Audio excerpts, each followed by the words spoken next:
नमस्कार विद्यार्थी मित्रांनो, आपण अशी पुस्तकं हा पाठ पाहणार आहोत. हा पाठ डॉक्टर निर्मलकुमार फडकुले यांचा आहे.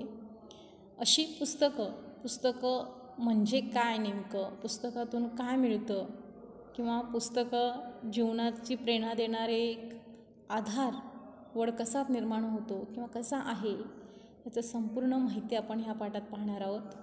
डॉक्टर निर्मलकुमार फडकुले यांनी चिंतनाच्या वाटा, प्रिय आणि अप्रिय, सुखाचा परिमळ, संत कवी तुकाराम अशा अनेक संतांच्या रचना असतील, संतांच्या भेटी असतील, त्यांचं मांडणारी ही पुस्तकं, साहित्य मांडणारी पुस्तकं आहेत. म्हणजे संतांच्या जीवनावरती लिहिणारी किंवा संत साहित्य हा त्यांचा अगदी असतेचा, म्हणजे खूप जिव्हाळ्याचा विषय संत साहित्य, त्यांचं बरंचसं लेखन आहे.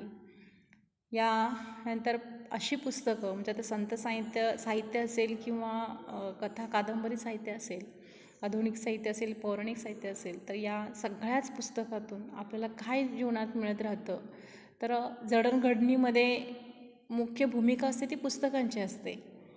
मग पुस्तक वाचत असताना आत्ताची तुम्ही विद्यार्थी कथा कादंबरी किंवा पुस्तक वाचत असाल असा थोडासा अंदाज आपला चुकीचा ठरेल. कारण सध्याची मुलं जास्त करून मोबाईलवर किंवा इंटरनेटवरच्या माहितीवरती सगळ्या गोष्टीत अगदी अवलंबून असतात. पण जर तुम्ही पहिली पुस्तकं जर बघितलात लेखकांची कथा कादंबरी वगैरेतून, तर जीवनामध्ये बऱ्याचशाच जडणघडणी ज्या आहेत आपल्या, त्या जडणघडणीला घडण्यासाठी किंवा चांगला परिणाम दाखवण्यासाठी आपल्याला ही पुस्तकच फार उपयोगी पडत असतात. जन्मभर सोबत करणारी पुस्तके, हिंमत वाढवणारी पुस्तके, प्रेरणा देणारी पुस्तके आणि आनंदाने अर्थपूर्ण करणारी, जीवनाला आनंदाने अर्थपूर्ण करणारी ही पुस्तकं. तर ह्या पुस्तकं नेमकं का आहे किंवा जगातील सौंदर्य वस्तू म्हणजे पुस्तक असं लेखक का म्हटलं जातं, संपूर्ण आपल्याला या पाठामध्ये बघायचं आहे. आता अशी पुस्तकं म्हणजे कोणती? लेखकाला भावलेली वेगळी पुस्तकं, मला भावलेली वेगळी पुस्तकं. पण कोणत्याही पुस्तकातून जर बघायला गेलात तर होऊन गेलेल्या भूतकाळातील एखाद्या मनुष्याच्याच जीवनावरती ती आधारित एखादा प्रसंग, एखादी कथा आपल्याला बघायला मिळते. तर संपूर्ण जीवन आपल्याला बघायला मिळतं. काही ठिकाणी काल्पनिकसुद्धा बघायला मिळतं. पण एक लक्षात घ्या, एखादं आपण जो म्हणतो ना, आपल्याला जर करिअर चांगल्या पद्धतीने जर घडवायचं असेल किंवा जीवन मोठ्या उच्च पदावरती घेऊन चांगल्या पद्धतीनं जगायचं असेल, तर आपल्याला कोणाचं तरी एक पुढे आयडियल म्हणतो आपण त्याला, की आपल्यासमोर एक व्यक्ती अशी असावी लागते की त्याची प्रेरणा घेऊन, प्रेरणादायक व्यक्ती की त्याची प्रेरणा घेऊन आपण पुढे जीवनामध्ये बरंच काही करू शकतो. आता प्रत्येकाची कोणाची वेगळी असेल. कोणाची आई ही प्रेरणादायक असते, आईसारखं कोणाला बनायचं असतं, कोणाला वडिलांसारखं बनायचं असतं, कोणाचा तरी हिरो अभिनेता असतो, कोणाचा एखादा खेळाडू असतो, कोणाचा एखादा नेता असतो, एखादा स्वातंत्र्यवीर असतो, काही जणांचे संत असतात, काही जणांचे राजे लोक होऊन गेले आपल्यामध्ये, ती काही प्रेरणादायक असतात. म्हणजे प्रत्येकाचं प्रेरणादायक वेगळं, म्हणजे प्रत्येकाची जीवनशैली ही वेगळी असते, जगण्याची पद्धत वेगळी असते आणि त्याच्यातून मग कोणाला करिअर कशा पद्धतीनं करायचं आहे त्याच्यातून तो आपण शोधत असतो.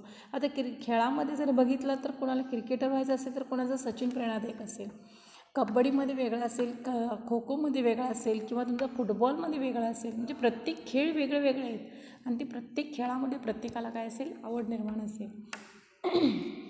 मुलींचं बघितलं तर मुलींपैकी तुम्हाला फॅशन डिझायनिंग असेल, जीवनामध्ये आणखीन कुठल्या तरी पदावरती बँकिंग क्षेत्रामध्ये, पोलीस क्षेत्रामध्ये, PSI क्षेत्रामध्ये किंवा समाजकार्य क्षेत्रामध्ये, कोणत्याही क्षेत्रामध्ये जर तुम्हाला जायचं झालं तर त्या क्षेत्रातील व्यक्ती होऊन गेलेल्या, नामवंत व्यक्ती, कर्तृत्वान व्यक्ती होऊन गेलेल्या आपल्या त्या प्रेरणादायक ठरत असतात. आता आपण त्या व्यक्ती 20-25 वर्षापूर्वी किंवा 50 वर्षापूर्वी ज्या व्यक्ती होऊन गेल्या किंवा आपले राजे 400 वर्षापूर्वी होऊन गेले, त्यावेळी आपण काय नव्हतो, पण त्यांची प्रेरणा आपल्यापर्यंत पोचण्याचं काम ही पुस्तकं करत राहतात. म्हणजे कर्तृत्वान काम करून गेलेले, पवित्र काम करून गेलेले अनेक दिग्गज, अगदी नामवंत व्यक्तींची प्रेरणादायी कर्तृत्व, कामं, त्यांची प्रेरणा ही आपल्यापर्यंत पोचवण्याचं, पिढ्या पोचवण्याचं काम ही पुस्तकं करत असतात. आणि ह्या पुस्तकातनीच लिहून ठेवलेली प्रेरणा आपल्याला पुढच्या पिढीला मिळत जाते. तर लेखकाने कोणती पुस्तकं सांगितली पाहणार आहोत आपण पाठ. काही पुस्तकं आपल्याला झपाटून टाकतात, अंतःकरणात भावनांची प्रचंड खळबळ उडून देण्याची त्यांच्यात शक्ती असते. अशी पुस्तकं कधी विसरता येत नाहीत. दीर्घकाळ टिकणारे सुगंधाप्रमाणे ती पुस्तकं मनात दरवळत असतात.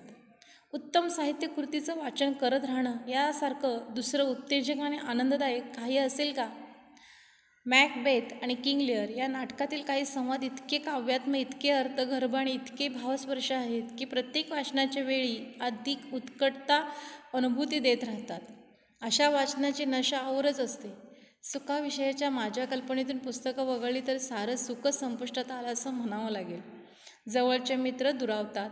ज्यांच्यावर प्रेम केलं त्यांनाही त्या प्रेमाची विस्मृती होते आणि वैराचा अग्नी ते पेटवत ठेवतात.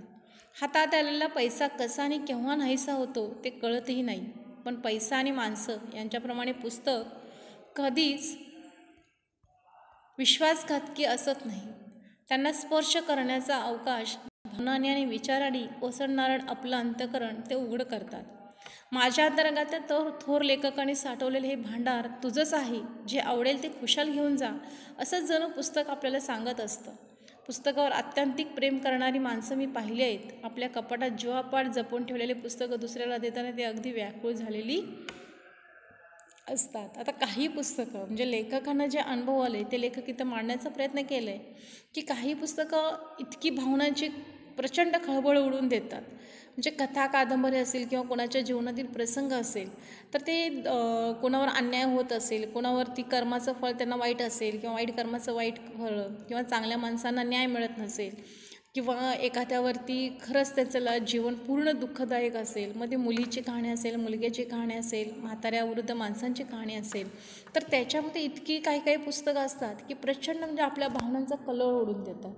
या थोडक्यात काय, आपण टी व्हीवरती मालिका तुम्ही बघता, चित्रपट पाहता, ते पाहत असताना जर समजा मध्ये एखादा संघर्ष मोठा चालू झालेला आहे आणि मध्येच किंवा व्यत्यय आला, लाईटला प्रॉब्लेम आला किंवा तुमचं चार्जिंग संपलं किंवा काय रिचार्ज संपला, मग त्याच्या पुढे काय होतं म्हणजे हे आणि किंवा झालेली गोष्ट जर असेल, एखादी घटना घडलेली आहे, वाईट झालेली आहे, खूप चांगलं सगळं चाललं होतं आणि शेवटी एखादं वाईट घडलं, तर ती घटना घडलेली जी वस्तुस्थिती आहे ती फार वेगळ्या पद्धतीची असते. आपलं जीवन वेगळं असतं, पण ज्यावेळी ती घटनेमध्ये आपण समरस होतो त्यावेळी आपण एकच आहोत असं वाटायला लागतं.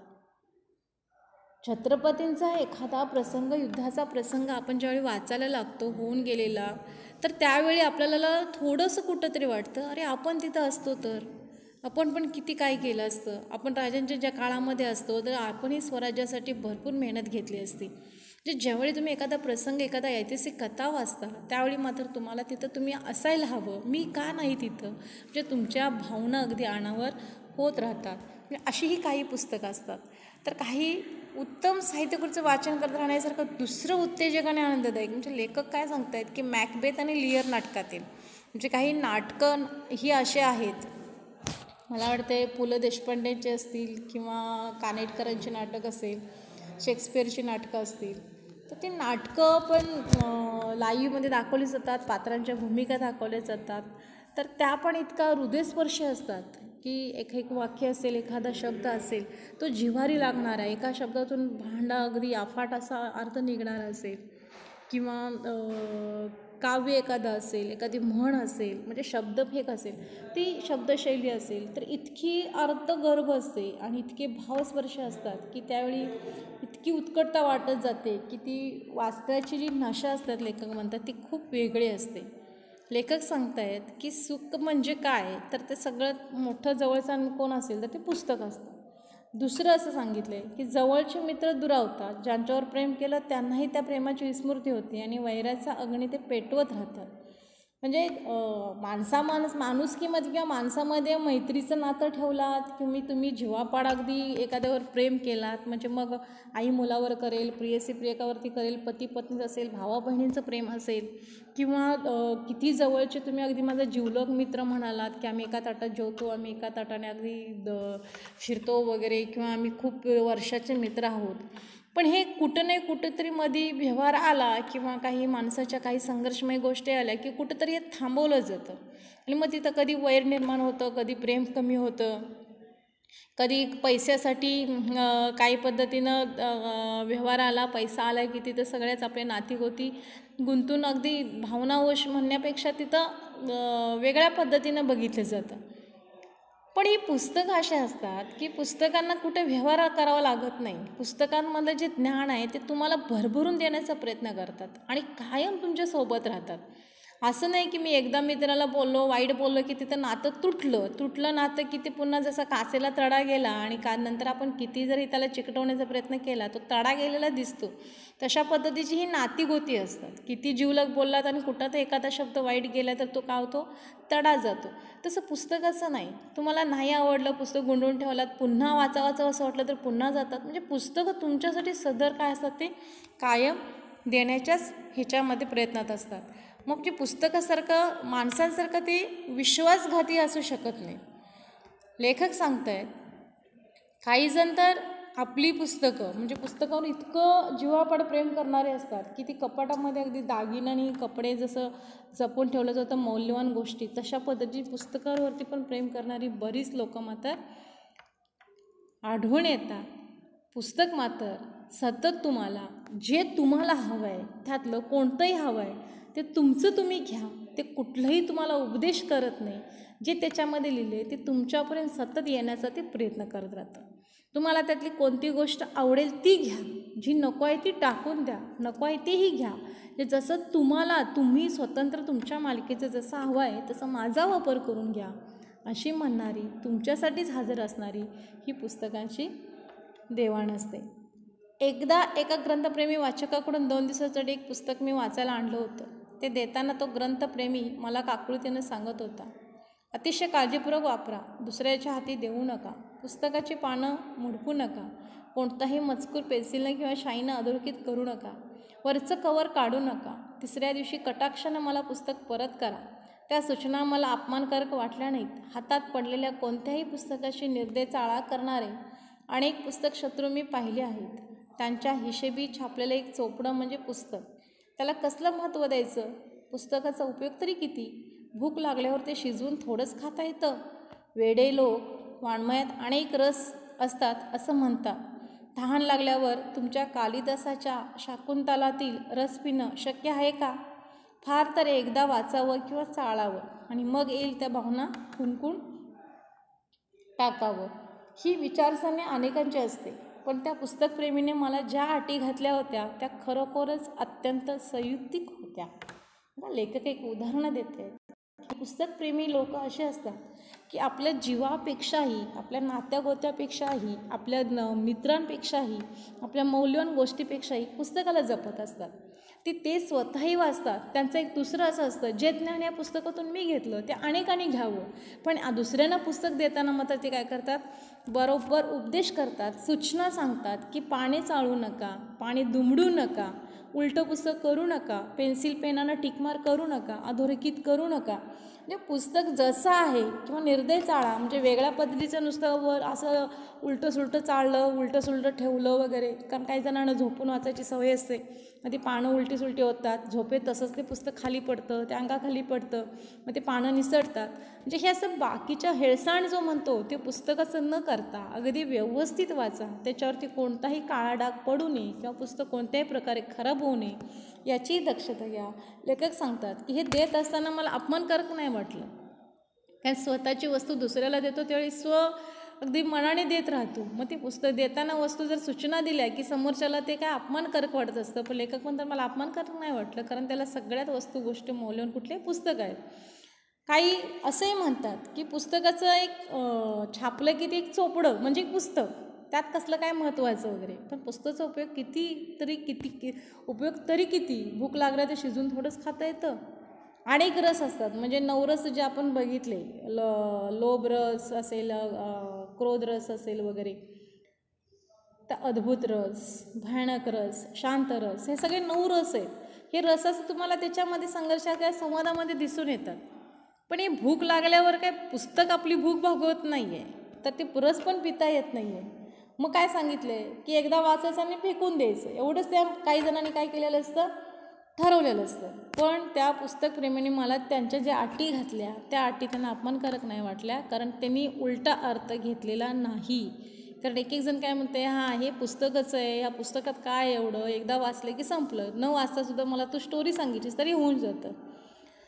पण त्याच्यामध्ये काय लिहिलं आहे, कसं लिहिलं आहे, शब्दफेक कसे आहे, हे ज्यावेळी तुम्ही त्याच्यामध्ये समरस होऊन ज्यावेळी वाचायला लागतात त्यावेळी तुम्हाला त्या पुस्तकाची किंमत कळत असते. पण हे पुस्तकप्रेमी असतात ते सगळ्यात जास्त आपल्या जीवापेक्षा जास्त जपत असतात, ते पुस्तकांना जपत असतात. ज्यांना वाचनाची आवड नाही आहे, ज्यांना पुस्तकाची आवड नाही आहे, ते मात्र काहीतरी वेगळ्या पद्धतीने अशा पद्धतीने बोलू शकतात. लेखक म्हणतात मला ह्याच्यामध्ये गैर काहीच वाटलेलं नाही. पुढील भाग नंतरच्या व्हिडिओमध्ये पाहूया. धन्यवाद.